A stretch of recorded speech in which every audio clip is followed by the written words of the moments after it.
Welcome back to the camp. आज हम continue करेंगे class 10th science chapter 3 metals and non metals का chemical properties of metals. पिछले lecture में हमने बात की थी मेटल्स एंड नॉन मेटल्स के फिज़िकल प्रॉपर्टीज़ के बारे में, और उसमें जो डिफरेंस है physical properties of metals and non metals वो हमने ऑलरेडी लास्ट लेक्चर में क्लियर किया था। अब आगे हम बढ़ेंगे chemical properties of metals and non metals. तो आपका ये चैप्टर शुरू होता है with the chemical properties of metals. जब हम केमिकल प्रॉपर्टीज़ की बात करें तो सबसे पहले हम लोग स्टार्ट करते हैं metals when metals are burned in air. यानी जब भी मेटल्स को हम एयर में बर्न करेंगे तो एक्चुअली क्या होता है कि एयर में है ऑक्सीजन, तो मेटल का रिएक्शन हमेशा ऑक्सीजन के साथ होता है जब भी हम ये बात बोल रहे हैं कि when metals burn in air. Okay, तो क्या होगा अगर मेटल्स जो हैं वो एयर में बर्न किए जाएंगे तो व्हाट विल हैपन। बेसिकली हम बात कर रहे हैं उसकी मेटल्स का रिएक्शन विद ऑक्सीजन, तो उसके लिए क्या बनेगा, आपका प्रोडक्ट बनेगा मेटल ऑक्साइड। मेटल ऑक्साइड ये हमने एक और एक्टिविटी की थी जब हमने मैग्नीशियम रिबन को बर्न किया था ऑक्सीजन के साथ, तो that also forms the metal oxide. तो मेटल ऑक्साइड अब इसका नेचर जानना ज़रूरी है कि मेटल ऑक्साइड्स किस तरीके के होते हैं, ये भी हमने पहले बात की है और समझाया है कि metal oxides are basic in nature.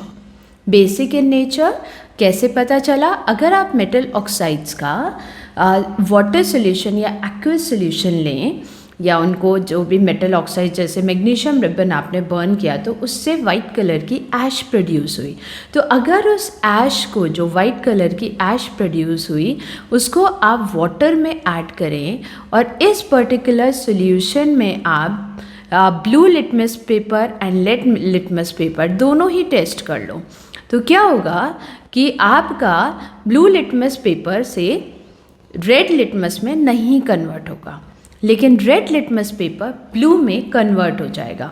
तो दैट शोज़ कि आपका जो मेटल ऑक्साइड्स हैं वो बेसिक इन नेचर होते हैं। फाइन, अब इसी में हम आगे बढ़ते हैं एग्जाम्पल लेते हुए। For example when copper is heated in air, तो यानी हमने कॉपर को रिएक्ट कराया है ऑक्सीजन के साथ, तो आपका क्या बनाया, मेटल ऑक्साइड के हिसाब से कॉपर ऑक्साइड बना। अगेन आपको मैं बार बार कहूँगी कि आप अपनी ये इक्वेशन को बैलेंस करना ना भूलें, तो इक्वेशन के बैलेंस किए बिना वो आपकी पूरी नहीं होगी।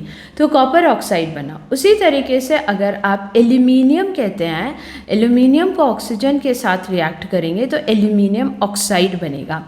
अगर आपको ये फॉर्मूला लिखने में कोई प्रॉब्लम होती है तो आप रिकॉल करें वैलेंसी वाला फॉर्मूला जो हमने क्लास 9th में भी पढ़ाया था। जैसे अगर आपको एल्यूमिनियम ऑक्साइड लिखना है तो एल्यूमिनियम की वैलेंसी याद कीजिए, एल्यूमिनियम की वैलेंसी होती है 3 और ऑक्सीजन की वैलेंसी होती है 2। अब ये वैलेंसी हमें कैसे पता चलती है, आपको पता होगा कि एल्यूमिनियम का एटॉमिक नंबर होता है 13 और 13 के हिसाब से अगर हम इसका इलेक्ट्रॉनिक कन्फिग्रेशन लिखें तो वो होगा 283। That means aluminium is ready to give away its 3 electrons, so that is why its valency is 3। और ऑक्सीजन की बात करें तो ऑक्सीजन का एटॉमिक नंबर होता है 8, तो इस हिसाब से इसका इलेक्ट्रॉनिक कन्फिग्रेशन हुआ 2,6, यानी ऑक्सीजन को ऑक्टेट पूरा करने के लिए 2 इलेक्ट्रॉन्स की ज़रूरत है, तो इस हिसाब से ऑक्सीजन की वैलेंसी हुई 2। अब एल्यूमिनियम ऑक्साइड आपको कंपाउंड फॉर्मेशन करना है तो क्या बनेगा आपका, इस तरीके से हम क्रॉस मल्टीप्लाई करते हैं तो एल्यूमिनियम के सफिक्स में 2 लगा, ऑक्सीजन के सफिक्स में 3 लगा, and this is how we form aluminium oxide. I hope this is very clear to you, क्योंकि इसी तरीके से अगर आपको ये फॉर्मूला लिखना नहीं आएगा तो आप अपनी इक्वेशन को बैलेंस नहीं कर पाएंगे। So this is how we write the whole chemical equation where in ये वाला हमने एग्जाम्पल लिया कि aluminium and oxygen reacts to form aluminium oxide. अब अगर हम ये मैंने आपको बता ही दिया था कि metal oxides are basic in nature, और इसको हम कैसे टेस्ट कर सकते हैं, कुछ तो हम पानी में मिला के उसके एक्वस सोल्यूशन को लिटमस पेपर के साथ टेस्ट कर सकते हैं। अब एक और चीज़ है कि हमारे ज़्यादातर जो मेटल ऑक्साइड्स होते हैं वो they are basic in nature, लेकिन वही नेचर में मैं बार बार कहती हूँ कि कुछ ना कुछ एक्सेप्शनल केसेस मिलते हैं। तो यहाँ पर आपको एक्सेप्शनल केसेस मिले एल्यूमिनियम ऑक्साइड के और जिंक ऑक्साइड के। देखिए aluminium oxide and zinc oxide दोनों ही acidic as well as basic behaviour show करते हैं। अगर ऐसा है तो अगर मैं एल्यूमिनियम ऑक्साइड को एसिड के साथ रिएक्ट कराऊं तो डेफिनेटली अगर aluminium oxide behaves as base and I am going to react it with an acid. So if you remember, whenever base and acid reacts, then there is formation of salt and water, and you know that this is nothing but the neutralization reaction. Neutralisation reaction आपका कैसे होता है, जब acid and base react करते हैं और salt का formation होता है प्लस वाटर मॉलिक्यूल होता है। तो इट वाज ऑब्जर्व्ड कि जब एल्यूमिनियम ऑक्साइड को HCl यानी एसिड के साथ रिएक्ट कराया गया तो aluminium chloride that is salt बना और वाटर का भी प्रोडक्शन हुआ। सिमिलरली जब एल्यूमिनियम ऑक्साइड को एक बेस के साथ रिएक्ट कराया गया दैट इज सोडियम हाइड्रोक्साइड, तो तब भी एक सॉल्ट बना that is sodium aluminate and water was also produced. This shows कि एल्यूमिनियम ऑक्साइड एसिड और बेस दोनों के साथ रिएक्ट कर सकता है, और जब ऐसे वो रिएक्ट करता है तो it gives that neutralisation reaction. तो ये एक नई डिस्कवरी थी कि यूजुअली हमने ये सोचा था कि all the metal oxides are basic in nature, लेकिन जब एल्यूमिनियम ऑक्साइड और एग्जैक्टली अगर जिंक ऑक्साइड भी हम लें तो उसने भी ऐसा ही रिएक्शन शो किया कि जिंक ऑक्साइड भी जब एसिड के साथ रिएक्ट किया तो भी सॉल्ट बनाया and water was released. Similarly when zinc oxide was treated with sodium hydroxide as base, again a salt was formed and water was produced. So these types of metallic oxides which can react with both acids and bases are termed as amphoteric oxides. And students, this is very very important, please mark it so important। ये आपका आता ही आता है, और जब भी आपसे ये पूछा जाएगा बोर्ड एग्जाम में कि व्हाट आर एम्फोटेरिक ऑक्साइड्स, तो आप पहले ये बताएंगे कि amphoteric oxides are those metal oxides which can react with both acids as well as bases. लेकिन आपका आंसर सिर्फ यहीं पर ख़त्म नहीं होता है, आपको अपने आंसर को जस्टिफाई करने के लिए ये एग्जाम्पल देना पड़ेगा। यानी एल्यूमिनियम का रिएक्शन विद एसिड भी दिखाना होगा, aluminium oxide, not only aluminium, I mean aluminium oxide का रिएक्शन एसिड के साथ भी दिखाना होगा, एंड एल्यूमिनियम ऑक्साइड का रिएक्शन बेस के साथ भी दिखाना पड़ेगा। ओके, अब अगर हम बात करें मेटल ऑक्साइड्स के वाटर में सॉल्युबल या इनसॉल्युबल होने की, तो most of the metal oxides are insoluble in water, लेकिन कुछ जो हैं some of these dissolve in water, और इन्हीं को जो डिज़ोल्व हो जाते हैं उनको उनसे जो प्रोडक्ट बनता है दैट इज़ एन एल्कली। अगर आपको याद होगा what are alkalis, alkalis are actually the bases which dissolve in water।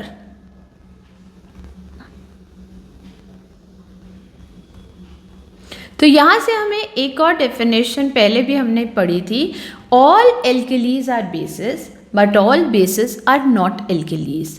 That means वही बेसिस जो कि वाटर में डिसॉल्व हो सकते हैं उन्हीं को हम एल्कलीज कहते हैं। ओके, अगर हम सोडियम ऑक्साइड को लें और उसको वाटर में डिसॉल्व करें तो we get sodium hydroxide, that is a base. Similarly potassium oxide लिया, उसको वाटर में डिसॉल्व किया, it will react and form potassium hydroxide, again a base. So that means sodium oxide and potassium oxide, they dissolve in water to produce alkalis, and you know it very well कि sodium hydroxide and potassium hydroxide जो हैं वो water में dissolve हो जाते हैं, और you can say कि ये वो bases हैं जो easily water में dissolve होते हैं, तो these are known as alkalis. Okay एक और चीज़ है, हम जो इतने एक्सपेरिमेंट्स करते हैं तो उससे ये भी पता चला कि different metals show different reactivities towards oxygen. Yes of course यही तो होगा, क्योंकि मेटल्स हैं, ठीक है, there are different metals which occur in nature, there are different non metals which occur in nature, लेकिन वो डिफरेंट अगर हैं तो डेफिनेटली उनके रिएक्शंस में कोई तो डिफरेंस है।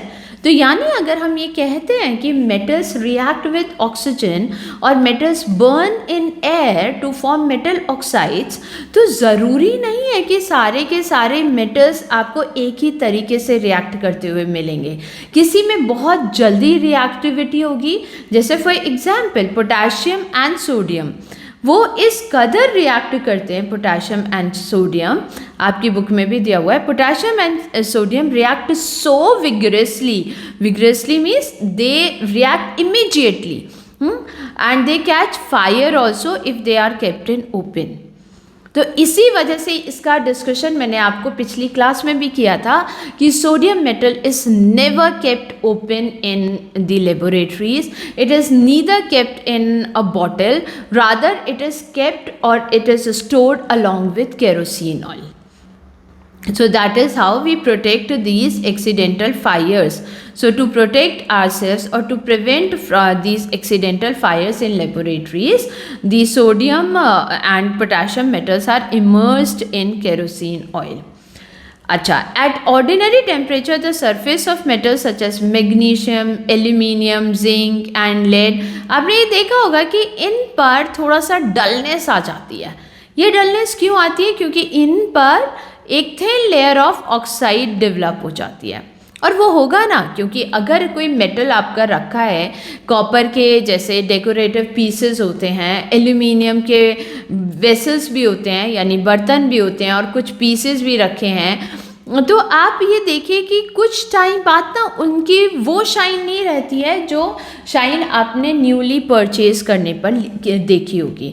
वो इसलिए बिकॉज ऑक्सीजन तो एयर में हर वक्त है, और वो ऑक्सीजन इन मेटल्स के साथ रिएक्ट करके बनाता है ऑक्साइड। अब इस ऑक्साइड की लेयर उस मेटल के ऊपर बिल्कुल एक लेयर टू लेयर फॉर्म हो जाती है। उस लेयर फॉर्म होने की वजह से दो चीज़ें होती हैं, एक तो इसकी शाइन थोड़ी डल हो जाती है, एंड दूसरी बात जो होती है वो थोड़ी प्रोटेक्टिव इन नेचर है। कैसे? कि जब ये थिन लेयर ऑफ ऑक्साइड उस मेटल पर बन गई तो अब और ऑक्साइड नहीं बन पाएगा, और जब ऑक्साइड नहीं बन पाएगा तो उस मेटल का कोरोजन नहीं होगा। So this is an advantageous happening also.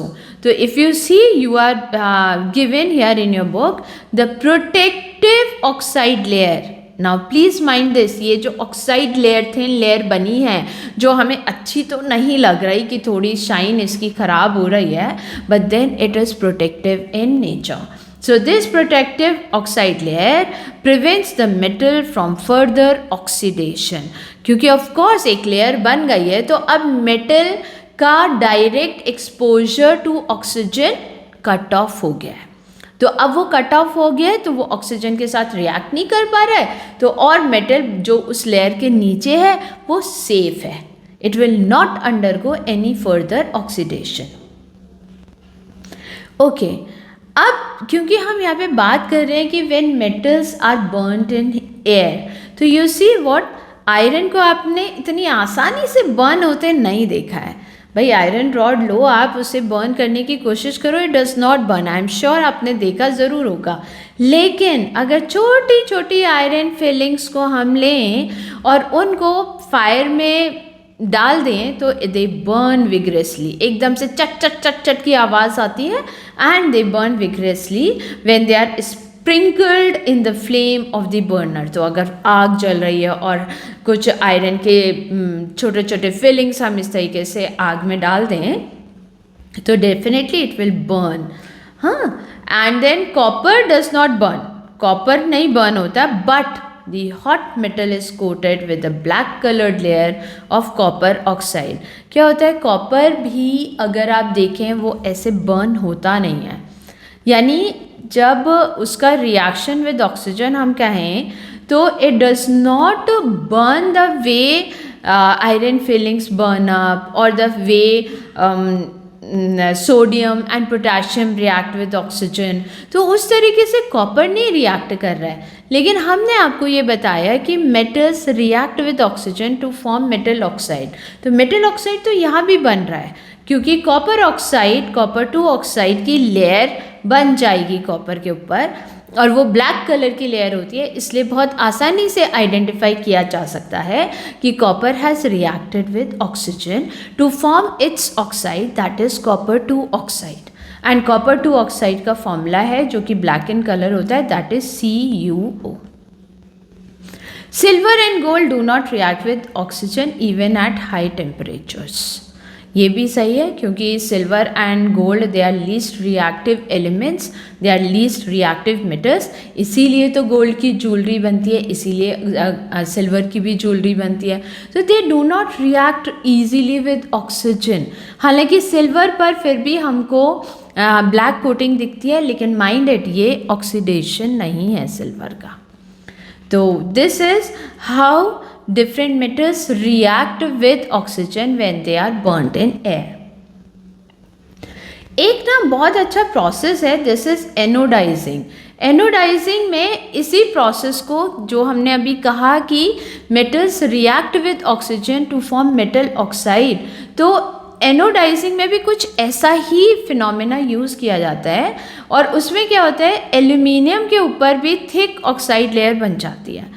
तो aluminium is saved, it is prevented from further oxidation. So this particular process actually it is useful for aluminium to stay away from further corrosion.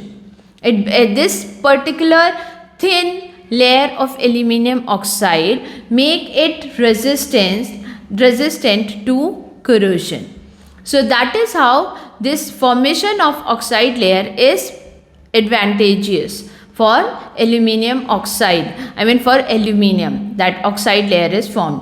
So इसी process को हम anodizing बोलते हैं, और anodizing में क्या होता है, ये एक process हम electrolysis से भी करते हैं। तो क्योंकि एनवायरनमेंट में जब ये ऑक्सीडेशन हो रहा है, और स्टडीज़ के थ्रू हमें ये पता चला कि कोई भी metal thin layer of oxide के फॉर्म होने की वजह से कोरोजन से प्रिवेंट की जा सकती है, तो हम उसको कमर्शियली यूटिलाइज करते हैं।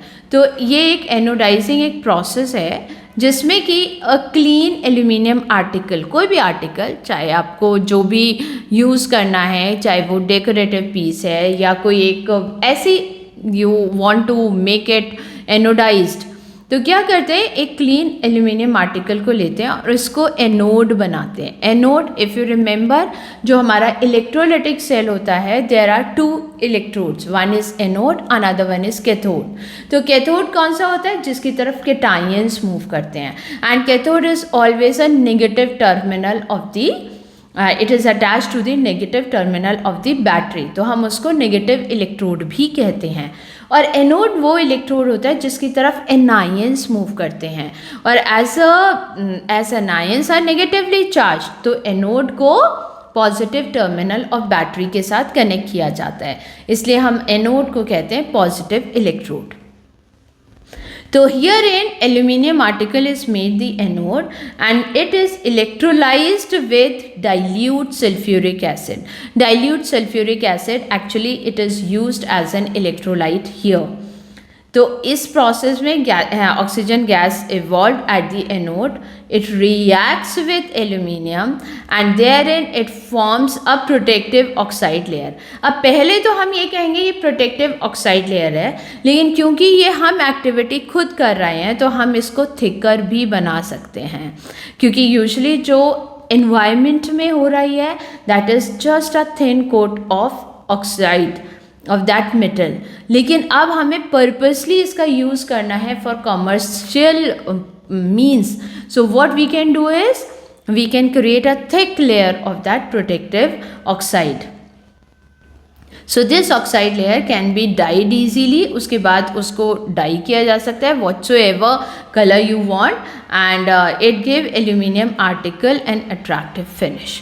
So this is how this particular effect of oxides is used in creating good attractive articles by the process of anodizing. Okay. अब अगर आप ये देखें कि हमने एक चीज़, एक रिएक्टिविटी, एक केमिकल प्रॉपर्टी ऑफ मेटल्स पढ़ी और जिससे हमको ये ऑब्जर्व हुआ कि sodium is the most reactive of the metals. Sodium है, पोटेशियम है, these are the most reactive elements. So the reaction of magnesium is less vigorous.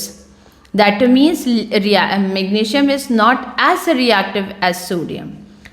But burning in oxygen does not help us to decide the reactivity of many other elements like zinc, iron, copper और lead, क्योंकि हमने ये देखा copper burn नहीं हुआ, iron भी सिर्फ iron filings जब वो छोटी छोटी थी तो वो बर्न हो पाई, अदरवाइज वो आयरन रॉड को आप देखें वो बर्न नहीं होगा। तो यहाँ हमको ये बात नहीं पता चली कि जब ऑक्सीजन से रिएक्ट होते हैं मेटल्स तो हमें वो कंप्लीट रिएक्टिविटी नहीं पता चली कि कौन सा एलिमेंट बहुत ज़्यादा रिएक्टिव है, कौन सा उससे कम रिएक्टिव है, कौन सा बिल्कुल ही रिएक्टिव नहीं है। मतलब अभी हमें क्लियर कट आइडिया नहीं मिला है। हमें ये तो पता चल गया है कि सोडियम एंड पोटेशियम इतने रिएक्टिव हैं कि अगर उनको थोड़ा सा भी, थोड़ी देर के लिए भी, एक सेकेंड के लिए भी उनको अगर आपने एयर में ओपन छोड़ दिया तो they will catch fire. This is something that was discovered but further more has to be explored. तो अब हम आगे देखते हैं further more of the chemical properties. तो नेक्स्ट केमिकल प्रॉपर्टी है what happens when metal reacts with water. So हमने पहली प्रॉपर्टी पढ़ी what happens when metal reacts with oxygen. Oxygen मतलब when they are burned in air तो definitely they are reacting with oxygen. Now what happens when metals react with water, let us see this also. See क्या होता है कि metals usually फिर वही बात है कि metals show different properties. I mean metals हैं, एक जनरलाइज प्रॉपर्टीज़ आपने बोल दी कि metals react with oxygen to form metal oxides. Similarly metals react with water to form metal hydroxides, ठीक है। लेकिन ये कोई ज़रूरी नहीं है कि सारे मेटल्स एक ही तरीके से रिएक्ट करें। कुछ मेटल्स को वाटर के साथ रिएक्शन हो जाएगा कोल्ड वाटर में, कुछ metals will not react with cold water. For them the reaction is actually carried on in hot water या warm water. कुछ ऐसे metals होते हैं जो hot या warm water से भी react नहीं करते, वो steam से react कर जाते हैं। तो आप यही देखिए कि although metals they can react with water but they have different ways of reacting with water. Some can easily react with cold water, others can easily react with warm water, and there are a few which will react only with steam. तो चलिए इस बात को भी समझते हैं। पहले तो एक जनरल रिएक्शन समझें कि metals react with water to form metal oxide and hydrogen, and this metal oxide which is there in the water itself it further reacts with water to give you metal hydroxides. यानी ये दोनों तरीके के reactions हो सकते हैं। Metals जब water के साथ रिएक्ट करेंगे तो कुछ मेटल्स तो मेटल ऑक्साइड बनाते हैं और हाइड्रोजन रिलीज करते हैं। यही मेटल ऑक्साइड्स फिर से वाटर के साथ रिएक्ट करते हैं और मेटल हाइड्रोक्साइड्स बनाते हैं। लेकिन कुछ मेटल्स ऐसे भी होते हैं जो मेटल हाइड्रोक्साइड नहीं बना पाते and they stop at this particular first reaction only. Fine, late us see how. So metals react with water and produce a metal oxide and hydrogen. Metal oxides that are soluble in water dissolve in it to further form metal hydroxide. तो आप यहाँ पर ये चीज़ please underline करें कि metal oxides that are soluble in water will further form another compound that is metal hydroxide. But all metals do not react with water. That is very very important. ऐसा कोई ज़रूरी नहीं है कि आपके सारे ही metals जो हैं वो water के साथ react करेंगे. For example, again potassium and sodium, ये तो बहुत ही vigorous हैं. They are very very reactive. तो what happens? Metals like potassium and sodium they react violently with cold water. The moment they see water और उनका touch हुआ नहीं water के साथ and they will explode, they will react violently with water and this reaction is so violent, so exothermic. Exothermic means the temperature, the heat is given out, so that is so exothermic that evolved hydrogen immediately catches fire. तो again यही वजह है कि sodium और potassium को कभी भी हम बॉटल में भी नहीं स्टोर करते. खाली बॉटल में अगर आप सोचें कि हम सोडियम को अंदर रख दें और बॉटल बंद कर दें, नहीं, उतनी देर में it will catch fire. And sodium या पोटेशियम को हम कभी भी वाटर में भी स्टोर नहीं करते, definitely, because you have learned this reaction also. But sodium and potassium can be stored in kerosene oil. क्यों वैसे? वो इसलिए कि kerosene oil will cut it's connection with oxygen, तो ऑक्सीजन से वो रिएक्ट ही नहीं कर पाएगा. और ऑयल क्या होता है? They are immiscible with water. तो इसलिए when even if a drop of water और some water falls over that kerosene, it will not come in contact with sodium and potassium. So that is why sodium and potassium they are stored with kerosene oil. Anyhow, let us move ahead. तो ये आपका reaction है कि potassium reacts with water to form potassium hydroxide and hydrogen gas is produced. Now this hydrogen gas, it catches fire because this heat energy is very very high in amount. देखिए, अगर heat energy सिर्फ ऐसी होती कि आपने touch किया और ठीक है, इट्स फाइन, तो कुछ नहीं होता. लेकिन this heat energy in both the cases it is too high and that is why it catches fire with hydrogen gas. Anyhow, but this is one important reaction that potassium and sodium reacts with water and they do not form metal oxide, rather they form metal hydroxide. तो अब आप देख लीजिए, reactivity इतनी vigorous है कि metal oxide form करने का कोई चांस नहीं है. मेटल ऑक्साइड उनका ऑक्सीजन के साथ बन जाता है. हाइड्रोजन ये वाटर के साथ वो इतने रिएक्टिव होते हैं कि उन्हें ऑक्साइड बनाने के, एक इंटरमीडिएट बनाने की ज़रूरत नहीं है. किसकी बात कर रही हूँ मैं? पोटेशियम एंड सोडियम की. तो पोटेशियम एंड सोडियम इतने रिएक्टिव होते हैं कि वाटर के साथ जैसे ही वो कांटेक्ट में आते हैं, दे immediately form the potassium hydroxide and sodium hydroxide. But then please remember that the heat energy is so high that it catches fire. So it is very dangerous. It should not be conducted in schools or in laboratories. Okay, when we talk of calcium as a metal, the reaction of calcium with water is less violent. Less violent मतलब तब भी ये exothermic है, heat तो तब भी निकलेगी, but it is not that violent. The heat evolved is not sufficient for hydrogen to catch fire. So this is safer. So what happens? Calcium reacts with water to form calcium hydroxide and hydrogen gas. I hope again you remember how to form the formula of calcium hydroxide. Calcium का क्या है valency? Calcium is 2. The valency of calcium is 2. And hydroxide hydroxide आपका poly atomic ion है, poly atomic ion OH negative. तो OH negative, एक negative charge से आप पता लगा सकते हैं कि इसकी वैलेंसी 1 है।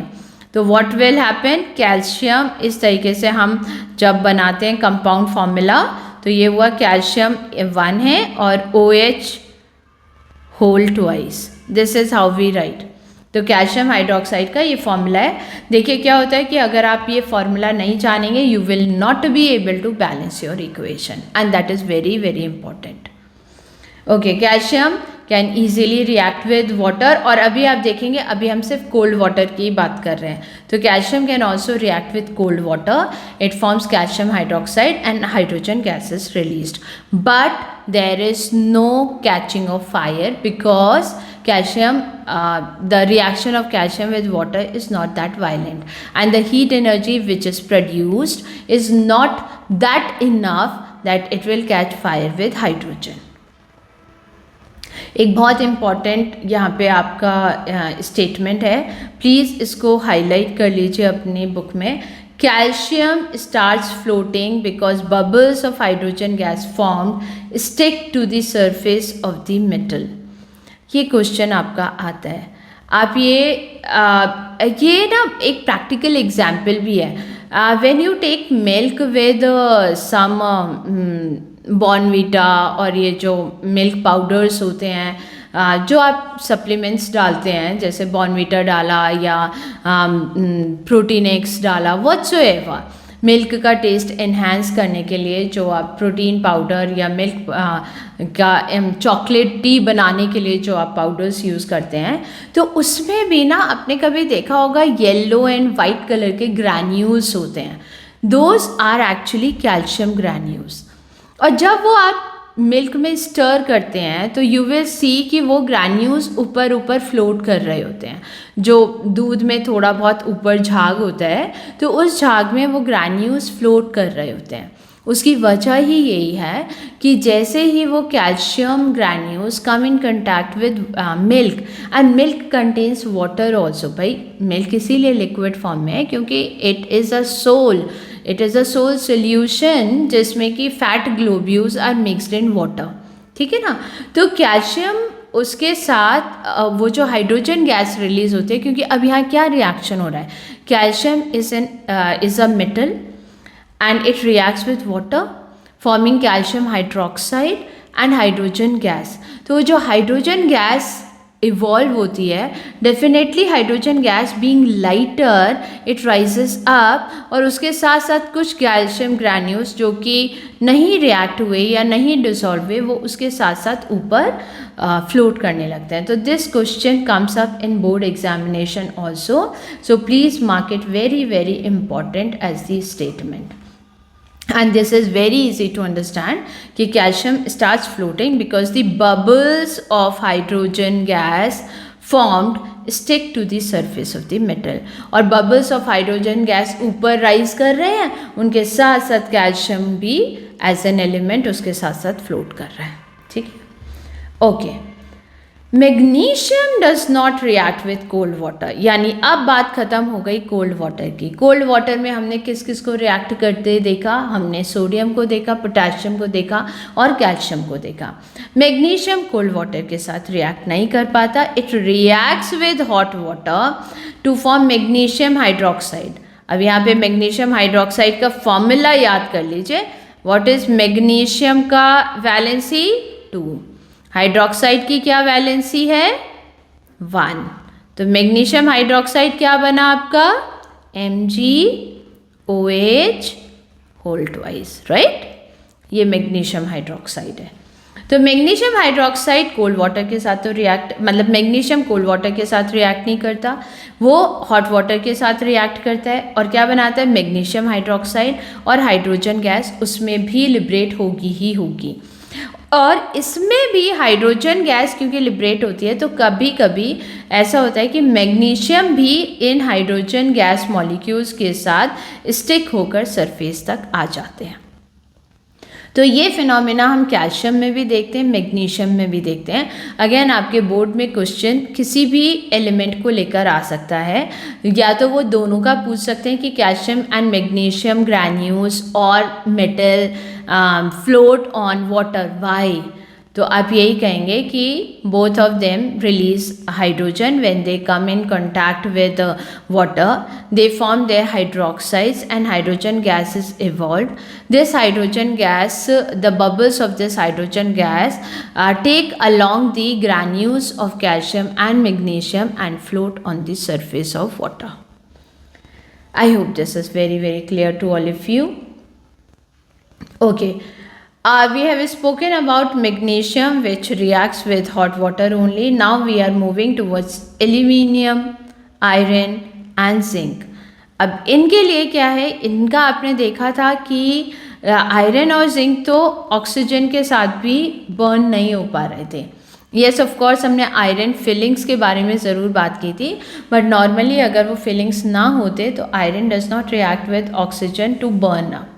ठीक है, उसी तरीके से iron and zinc and as well as aluminium, ये दो तीनों ना तो कोल्ड वाटर के साथ रिएक्ट करते हैं और ना ही हॉट वाटर के साथ रिएक्ट करते हैं, बट वो किसके साथ रिएक्ट करते हैं? स्टीम. यानी हमने यहाँ पे पानी के तीनों फेजेस को पढ़ा. पानी जब लिक्विड फॉर्म में, कोल्ड वाटर मतलब तीनों phases in a sense, cold water तो क्या रिएक्शन हुआ, हॉट वाटर तो कौन से मेटल्स ने रिएक्ट किया, स्टीम तो कौन से मेटल्स ने रिएक्ट किया. ठीक है, तो they react with steam, aluminium, iron and zinc to form again metal oxide. अब आप ये देखिए यहाँ पर हाइड्रोक्साइड नहीं बना, तो इसके पीछे भी लॉजिक है ना कि अगर ये एलिमेंट्स, ये मेटल्स ना तो कोल्ड वाटर के साथ रिएक्ट कर रहे थे और ना ही हॉट वाटर के साथ रिएक्ट कर रहे थे, वो स्टीम के साथ रिएक्ट कर रहे हैं, तो यानी वो बहुत ही लीस्ट रिएक्टिव मेटल्स हैं.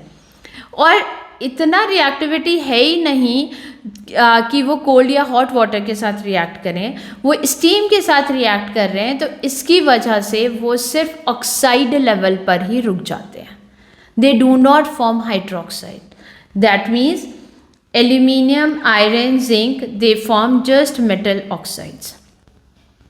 और ये तो बहुत जनरली आप ऐसे भी याद कर सकते हैं कि जिंक एंड आयरन ने जब ऑक्सीजन के साथ तो रिएक्शन दिया नहीं मेटल ऑक्साइड्स बनाने के लिए, लेकिन जब वो वाटर के साथ रिएक्ट करते हैं, that too in the form of steam, जब वो स्टीम के साथ रिएक्ट करते हैं तो they are only that much reactive कि वो सिर्फ मेटल ऑक्साइड तक ही पहुंच पाते हैं, वो मेटल हाइड्रोक्साइड्स नहीं बनाते. Please remember this. And there are a few metals like lead, copper, silver, gold. They do not react with water at all. Very true ना, आपने देखा ही है. lead, कॉपर वायर हमें वैसे भी दिखाई देता है. ज़रा सा कॉपर वायर, बस ध्यान रखिएगा कि उस सर्किट में ना हो. कॉपर वायर का पीस लीजिए, पानी में डालिए, it will not react with water. Gold की रिंग्स होती हैं, अब सिल्वर की रिंग्स होती हैं, ज्वेलरीज होती हैं, हम लोग अगर उसे पानी में डालें भी और साफ़ भी किया जाता है पानी में डालकर, कुछ नहीं होता. They do not react with water at all. So these are some of the names of the metals, lead, copper, silver and gold, which do not react with water at all. तो हमने दो chemical properties की हैं, that is reaction of metals with oxygen and reaction of metals with water. हमने ये भी जाना कि डिफरेंट मेटल्स डिफरेंट कंडीशंस में इन दोनों रिएक्टेंट्स के साथ रिएक्ट करते हैं, और हालांकि जो प्रोडक्ट है वो ऑक्साइड्स एंड हाइड्रोक्साइड्स के फॉर्म में ही बनता है. अब हम आगे बढ़ते हैं. What happens when metals react with acids. अब आप याद कीजिए, फर्स्ट चैप्टर में भी हमने इसके बारे में बात की है, सेकेंड चैप्टर में भी इसके बारे में बात हुई है, एसिड्स, बेसिस एंड सॉल्ट्स. तो when metals react with acids क्या होता है? They give salt and hydrogen gas. याद आया कुछ? याद रखिए, भूलने की चीज़ें नहीं हैं. तो metals react with acid to give you salt and hydrogen.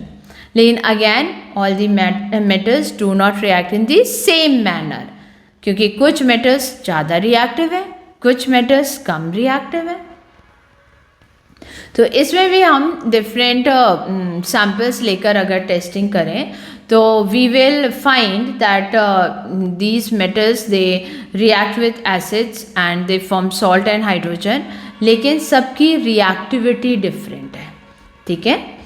अब अगर आप अगेन यहाँ पे इन्होंने आप इक्वेशन लिख सकते हैं, जैसे magnesium, aluminium, zinc and iron with dilute HCl अगर रिएक्ट करें तो क्या इक्वेशंस होंगी.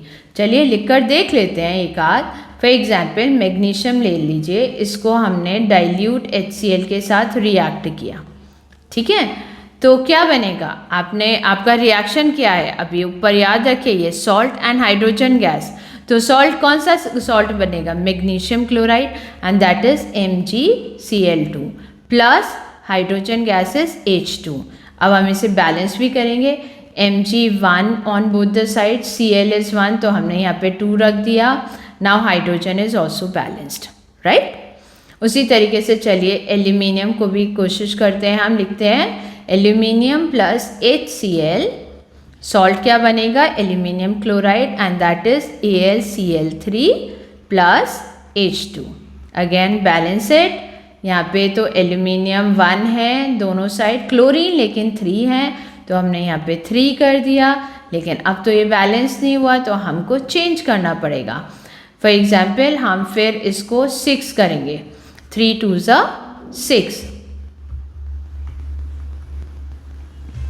राइट.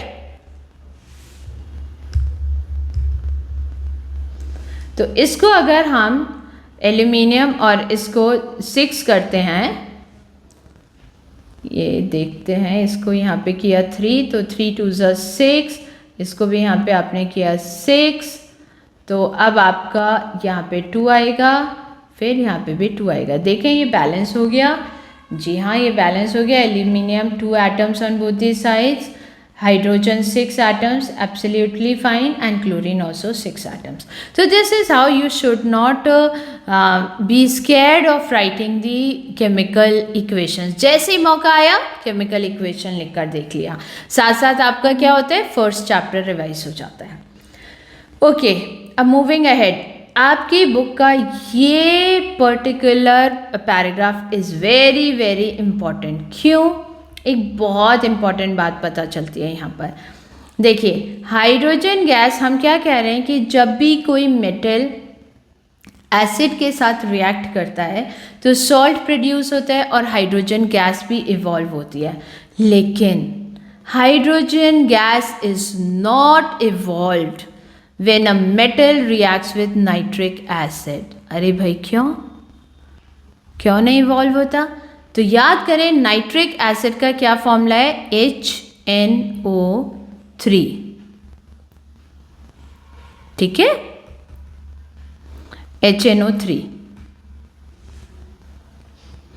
तो HNO3 जो है ये बहुत ही स्ट्रॉन्ग ऑक्सीडाइजिंग एजेंट है. मैं आपको बताती हूँ. This HNO3 is a very strong oxidising agent. आपको यहाँ पे भी दिखाई देगा, यहाँ पे लिखा हुआ है इन्होंने, दिस HNO3 HNO3. तो this is, if you see this, it is a strong oxidising agent, right. तो इट ऑक्सीडाइजेज. अब क्योंकि ये स्ट्रॉन्ग ऑक्सीडाइजिंग एजेंट है तो व्हाट हैपेंस, ऑक्सीडाइजिंग एजेंट है तो क्या करेगा, इट विल ऑक्सीडाइज इट. तो हाइड्रोजन यहाँ पे प्रोड्यूस होता भी है तो फटाफट वो ऑक्सीडाइज हो जाता है and it gets converted into water. ये बहुत इम्पॉर्टेंट है, ये आपको याद रखना ही है कि what happens when hydrogen reacts this metals, they react with a nitric acid. तो whenever metals react with nitric acid तो आपका nitric acid में है 3 oxygen atoms. तो it is a very very strong oxidising agent. तो जब ये oxidising agent आपके पास है तो what happens, even if acid के साथ वो रिएक्ट कर भी रहा है मेटल, तो एसिड की वजह से हाइड्रोजन गैस रिलीज तो हुई थी, लेकिन क्योंकि वहाँ पे oxygen is present in due to this oxidising agent that is nitric acid, तो ऑक्सीजन उसको क्या कर देगी, ऑक्सीडाइज कर देगी। तो water will be formed out of that hydrogen that is released.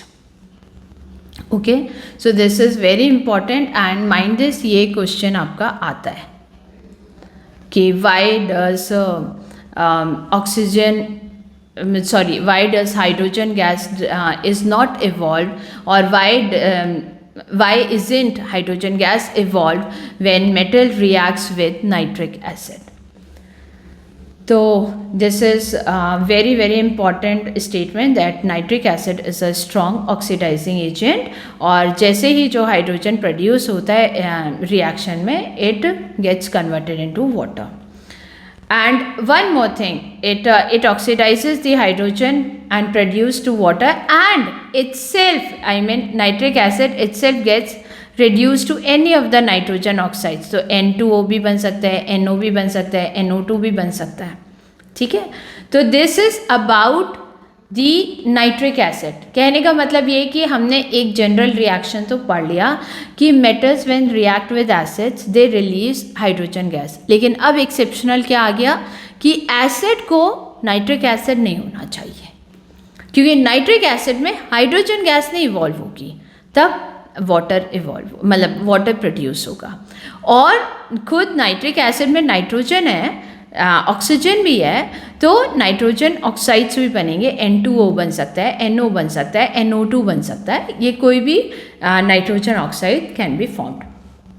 लेकिन मैग्नीशियम एंड मैंगनीज ये रिएक्ट करते हैं वेरी डाइल्यूट HNO3 के साथ, बहुत डाइल्यूट होना चाहिए, and then they produce H2 gas.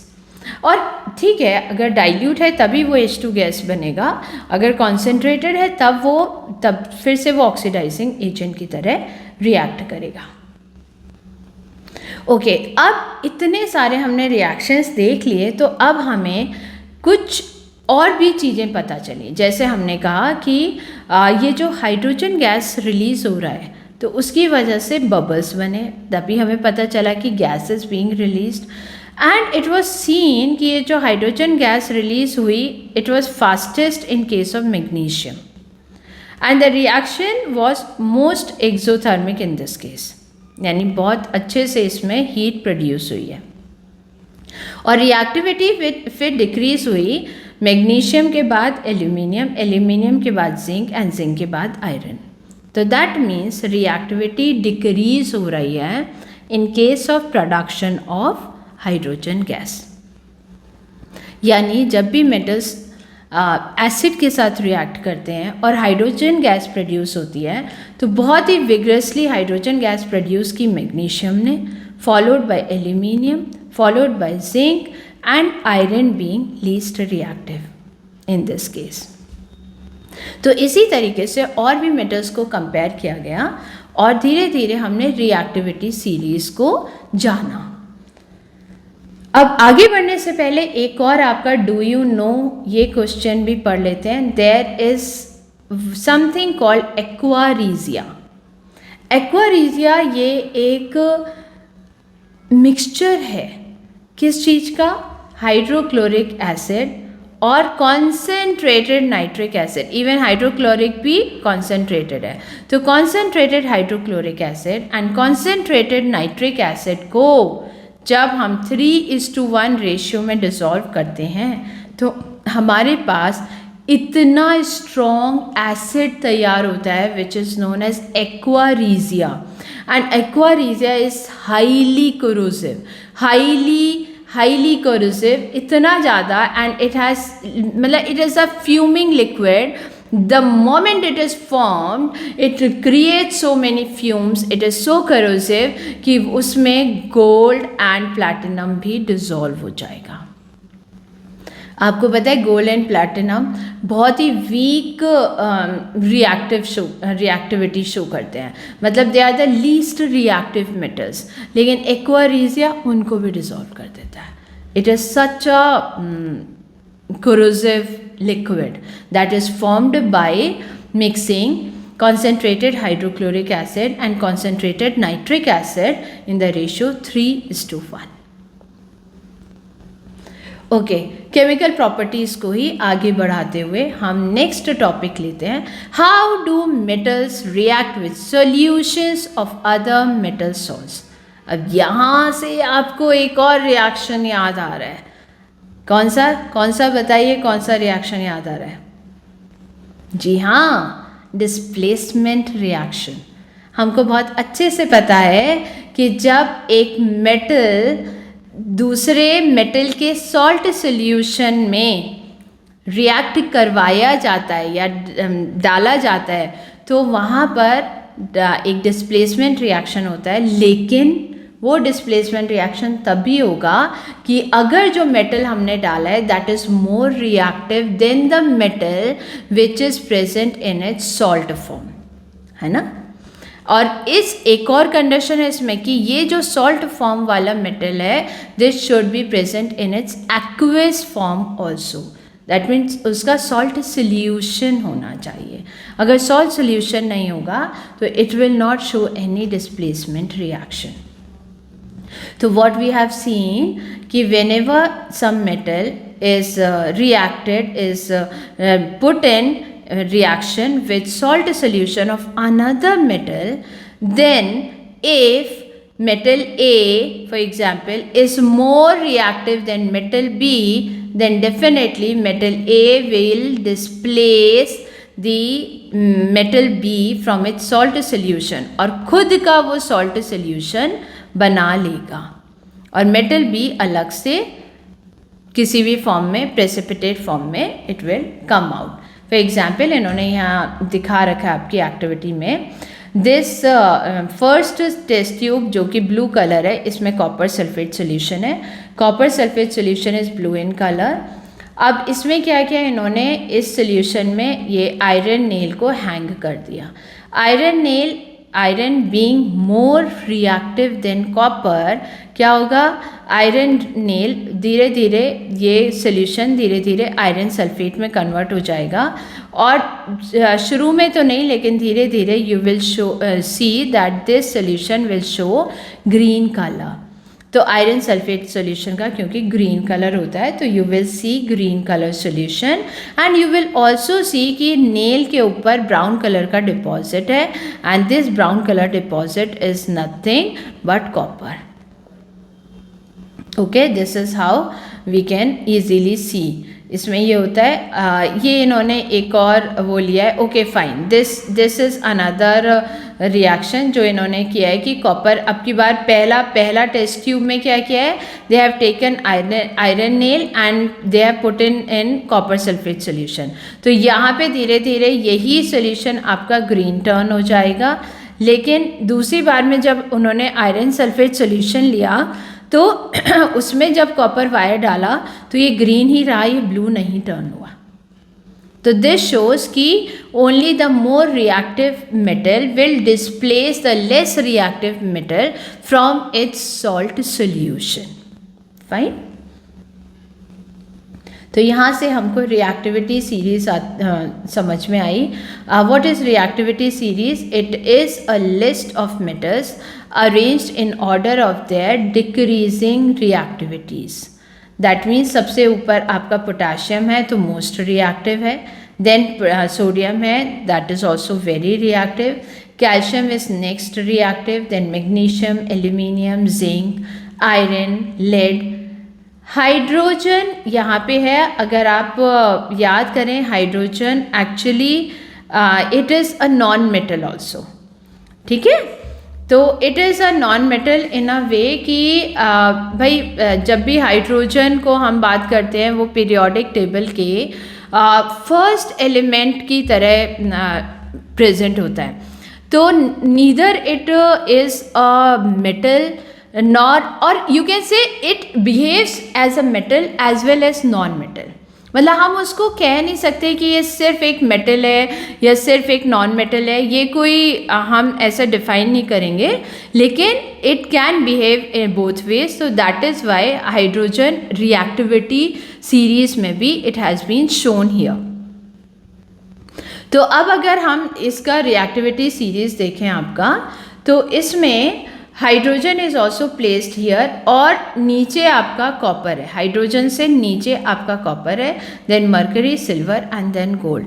अब यहाँ पर एक बहुत इंपॉर्टेंट बात बताती हूँ कि अगर ये सोल्यूशन कॉपर का होता और हाइड्रोजन के साथ, यानी copper will never displace hydrogen. For example copper metal को आप HCl के साथ रिएक्ट कराएंगे तो copper will not be able to displace hydrogen क्योंकि copper is less reactive than hydrogen. I hope this is clear to you. देखिए हमने ये वाले reactions भी पढ़े ही हैं कि what happens when metals react with acids. तो आपको पता है कि हाइड्रोजन गैस निकलती है, यानी हाइड्रोजन गैस इसलिए निकलती है ना क्योंकि हाइड्रोजन को डिस्प्लेस कर दिया मोर रिएक्टिव एलिमेंट्स में. लेकिन अगर हम कॉपर मेटल को हाइड्रोक्लोरिक एसिड या H2SO4 यानी इन एसिड्स के साथ रिएक्ट कराएं तो copper being less reactive than hydrogen it will not be able to displace hydrogen और इस केस में हाइड्रोजन गैस प्रोड्यूस नहीं होगी.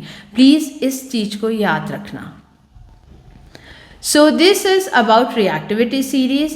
आज की इस लेक्चर को हम यहीं पर स्टॉप करते हैं और नेक्स्ट क्लास में हम फर्दर इनकी केमिकल प्रॉपर्टीज़ पर बात करेंगे और जहाँ पर हम ये भी बात करेंगे कि how do these metals they react with non metals. तो till then goodbye and keep studying.